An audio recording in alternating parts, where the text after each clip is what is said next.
Hello, everybody. Welcome back to Pacers Daily. I'm your host, Hery Acosta. Welcome back to another episode. Let's get this thing going. First things first, Jeff Teague calling out the Pacers, saying it was one of the worst finals team to ever reach finals. Just a few things. Jeff Teague was born and raised in Indianapolis. He went to Pike High School. He coaches at Pike High School. He played for the Pacers.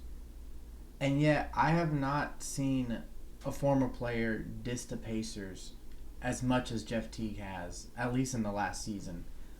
Obviously, it's not just that. Jeff Teague has talked a lot of crap about Caitlin Clark and just about a lot of other players.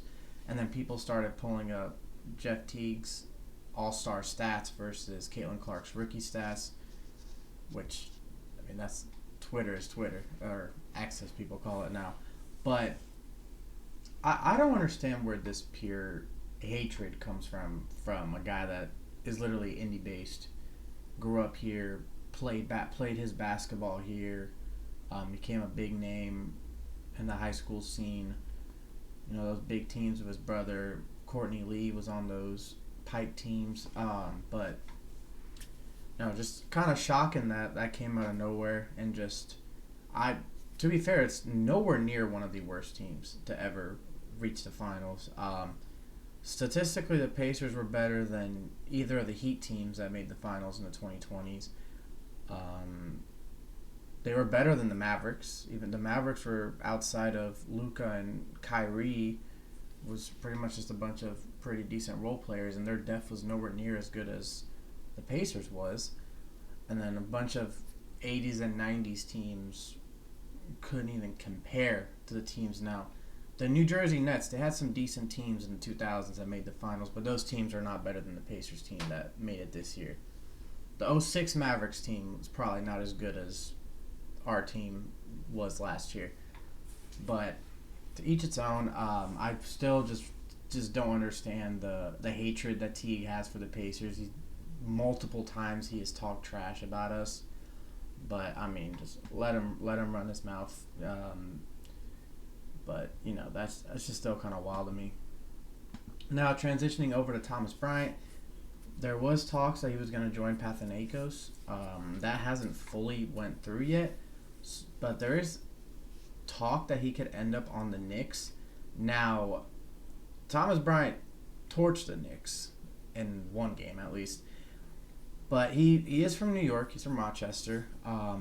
And this wouldn't be a horrible fit for him. Now, obviously he's not going to get the same backlash that Turner did for going to Milwaukee, even though the Knicks are a rival. Thomas Bryant wasn't on our team for 10-plus years. And I could see him, outside of Karl Anthony Towns and Mitchell Robinson, they could use some center depth. Ariel Hood-Porty was pretty much their third-string center after they traded Jericho Sims last year to Milwaukee, and I could see Thomas Bryant being on the Knicks. Now, is it a done deal or anything? Absolutely not. He's just been linked to it. They would like someone, especially because they didn't bring back Precious Achiuwa, so that's a name to look for. I don't know how Knicks fans would react to randomly picking up Thomas Bryant of all players, but I'll tell you right now, I liked having him on our team. And any team that picks him up is getting heart, is getting passion, and is getting a player that can step in at any moment and do his stuff. So, that's that. And then, I wanted to pick a random player just to talk about today because my last topic is kind of just all over the place. But, talk about Andrew Nemhard for a bit. I am genuinely very excited to see what Nemhard could do as our starting point guard. Now, he's obviously not going to be the one after this season, just because Halliburton's going to be back, and we all know the keys to the city are his. But just for this specific season, there is no player. The way I'm looking at it, just because obviously Jaylen Brown is going to have a lot to prove this year, just because he's going to have to pretty much build that Celtics, kind of just figure out that whole Celtics carnage. Him and Derek White are going to basically be the only pieces because no one knows if Sam Hauser will be on the team next year. Peyton Pritchard could be looking. They could be looking to trade Peyton Pritchard. I wouldn't, but that could happen. But I think that Nemhard is gonna be one of the most looked upon players in the league this year, just because, whenever you go in and take over for a star player, especially one that's going down for the whole season, and we're not gonna see any of Halliburton this season, so this whole season is just a scratch. But Nemhard, we know what he's capable of. We know his clutch gene. We know how good he is at creating his own shots. He is a very good three-point shooter, a very good mid-range shooter. He attacks the paint like he's 6'8", but he's only like 6'3", and that is something we would love in a guard. And his defense, he's one of the best defenders in the league, pound for pound, one of the best defenders in the league.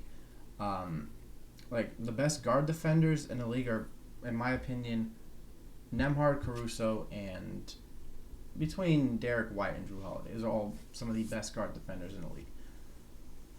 Now, stepping into the season, Nemhard's going to have to do more than he's ever done before. I mean, yeah, he was a second-round pick and was starting in his rookie season. Just because he showed that he works harder than so many people.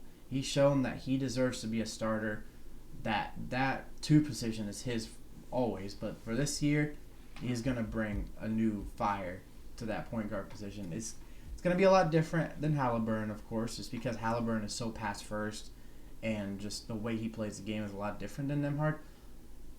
But, let's see what he can do. And then last but not least, once again, no Christmas games for Indy. Now, it's not a shock for this season just because I knew they weren't going to schedule us on Christmas without Halliburton. But not a single Christmas game in a little over 20 years. I feel like it's kind of disrespectful for the Pacers.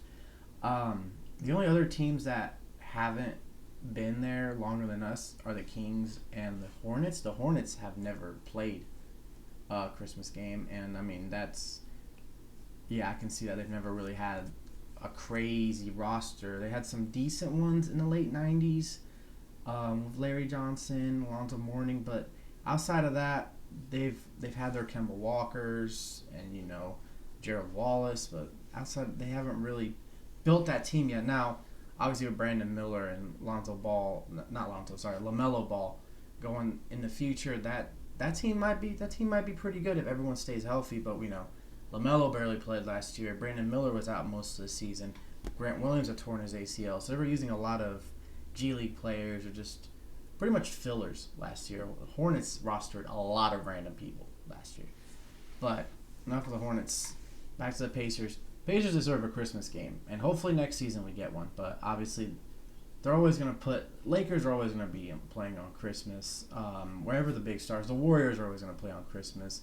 Timberwolves, Clippers, all these teams are going to, as long as they're somewhat relevant, they're going to play on Christmas. Pacers make the finals next year. Well, look at us. We're not on Christmas. So it's just, that is something that the NBA needs to start looking now. Of course, I understand specifically this season why we didn't get a Christmas game. But the fact that, back in 2013, 2014, 2015, last season, or even the season before, Pacers deserve some Christmas games. But, that's that. The Pacers are just going to continue to use that as motivation. Hopefully they play on Christmas one of these, hopefully by next year, maybe in the year after that. But, we can only dream. But as always, I'm your host, Hery Acosta. This is Pacers Daily. Boom, baby, and go Sirs.